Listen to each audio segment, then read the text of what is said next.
জানবো হচ্ছে parts of speech সম্পর্কে, ঠিক আছে? এখন আমরা এখানে দেখতে পাচ্ছি এখানে আছে পার্টস, এখানে আছে অফ, এখানে আছে স্পিচ। পার্টস অর্থ কি? অংশগুলো।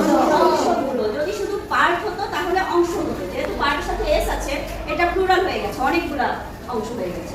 আর অফ অর্থ হচ্ছে এর, স্পিচ অর্থ হচ্ছে কথা বা বাক্য করে নিতে পারি। তাহলে এইটা পুরোটাকে সাজায় বললে কি হয়? বাক্যের অংশ। বাক্যের অংশ। পার্টস অফ স্পিচ অর্থ বাক্যের অংশ। এখন একটা বাক্য দেখো, আই ইট রাইস অর্থ কি? আমি ভাত খাই, তাই না? এখন আই ইট রাইস, এখানে এই বাক্যটাতে কয়টা অংশ আছে? তিনটা অংশ আছে। একটা হচ্ছে আই, একটা হচ্ছে ইট, আর একটা হচ্ছে রাইস। এই তিনটা অংশকে প্রত্যেকটাকে এক একটি পার্টস অফ স্পিচ বলে, ঠিক আছে? তাহলে বাক্যের প্রত্যেকটি অংশকে কি বলা হয়? এক একটি পার্টস অফ স্পিচ। এজন্য এটাকে বলে বাক্যের অংশ, মানে এটা প্রত্যেকটা এক একটা পার্টস অফ স্পিচ, এজন্য এটাকে বলে বাক্যের অংশ, ঠিক আছে?